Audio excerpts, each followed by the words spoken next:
नमस्कार, मी रुबीना पठाण। आज आपण अत्यंत महत्त्वाच्या विषयांवर चर्चा करणार आहोत। ते विषय आहे सध्या देशात राजकीय घडामोडी ज्या घडत आहेत त्याच्यावर। पश्चिम बंगालमध्ये ममता बॅनर्जी यांच्या तृणमूल काँग्रेसमध्ये 60 आमदारांनी बंड केलं आणि त्यांचा पक्ष फुटला। याआधी महाराष्ट्रात शिवसेना फुटली, राष्ट्रवादी काँग्रेस पक्ष फुटला, आम आदमी पार्टी फुटली आणि आता टीएमसी। या सर्व पक्षांमध्ये ज्या घडामोडी घडतायत त्या पाहिल्या तर भारतीय राजकारणात सध्या काय सुरू आहे असा प्रश्न प्रत्येकाला पडलाय। या सर्व घडामोडी पाहिल्या की 2019 मध्ये राज ठाकरेंनी दिलेल्या इशाऱ्याची आठवण आता राजकीय विश्लेषक प्रत्येक चर्चेत करताना दिसतात। राज ठाकरेंनी 2019 मध्ये देशातील विरोधी पक्षांना एकत्र येण्याचं आवाहन करताना स्पष्ट म्हटलं होतं की जर आत्ताच भाजपच्या या रणनीतीविरोधात ठोस पावलं उचलली नाहीत तर प्रादेशिक पक्षाचं अस्तित्व संपुष्टात येईल।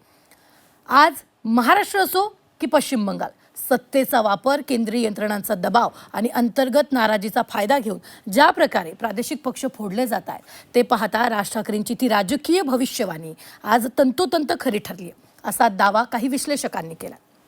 2019च्या लोकसभा निवडणुकीच्या वेळी राज ठाकरेंनी जे राजकीय मॉडेल देशासमोर ठेवलं होतं ते निव्वळ भाषणबाजी नव्हतं, तर त्यामागे एक ठोस रणनीती होती। जर त्यावेळी देशातील प्रमुख विरोधी नेत्यांनी आपला वैयक्तिक अहंकार, पक्षाची मतसंख्या आणि आम्हीच मोठे हा दृष्टिकोन बाजूला ठेवून राज ठाकरेंच्या भूमिकेला राष्ट्रीय पातळीवर स्वीकारलं असतं तर आज भारतीय राजकारणाचा चेहरा मोहरा नक्कीच वेगळा दिसला असता, असं सुद्धा राजकीय जाणकार मत नोंदवतात। 2019च्या त्या ऐतिहासिक टप्प्यावर जर देशातील सर्व प्रमुख विरोधी पक्षांनी राज ठाकरेंच्या भूमिकेला पाठिंबा देऊन निवडणुकांवर सामूहिक बहिष्कार किंवा देशव्यापी टोकाचं आंदोलन उभारलं असतं तर आज देशाच्या लोकशाहीचं आणि प्रादेशिक पक्षांचं चित्र पूर्णपणे वेगळं असतं। यासाठी 2019च्या पराभवानंतर राज ठाकरेंनी स्वतः पुढाकार घेत दिल्लीत जाऊन सोनिया गांधी, ममता बॅनर्जींची भेट घेतलेली होती। ममता बॅनर्जींना ते कलकत्त्यात जाऊन भेटले होते। त्याचा प्रस्ताव साधा पण आक्रमक होता। जोपर्यंत बॅलेट पेपर येत नाही तोपर्यंत सर्व विरोधकांनी एकत्र येऊन निवडणुकीवर बहिष्कार टाकावा, असं राज ठाकरेंचं स्पष्ट म्हणणं होतं की जर ईव्हीएमच्या विश्वासार्हतेवर विरोधी पक्षांना शंका आहे तर केवळ निवडणूक आयोगाकडे जाऊन अर्ज विनंत्या किंवा तक्रारी करण्यात काहीच अर्थ नाही। कुणाचा यंत्रणेवर विश्वास नसेल तर त्या यंत्रणेद्वारे होणाऱ्या निवडणुकीत आपण सहभागीच का व्हायचं असा सवाल त्यांनी प्रत्येक नेत्याला जाऊन केलेला होता। सर्व विरोधकांनी एका सुरात जाहीर करावा की जोपर्यंत बॅलेट पेपर परत येत नाही तोपर्यंत आम्ही कोणत्याही निवडणुकीवर अधिकृत बहिष्कार टाकू।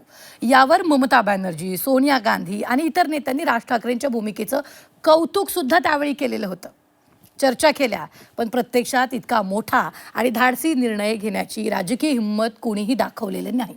त्यातच राज ठाकरेंनी प्रादेशिक अस्मितेचा मुद्दा उचलला होता आणि त्याचवेळी म्हणजे 2019ला प्रादेशिक पक्षांनी दिल्लीच्या वर्चस्वाविरुद्ध एक भक्कम म्हणजे दक्षिण, उत्तर, पूर्व, पश्चिम अशी प्रादेशिक आघाडी उघडली असती तर आज 2026 मध्ये जी परिस्थिती निर्माण झाली आहे, जिथं एकापाठोपाठ एक प्रादेशिक पक्ष म्हणजे शिवसेना, राष्ट्रवादी, टीएमसी हे पक्ष फोडले जात आहेत ती नक्कीच रोखता आली असती।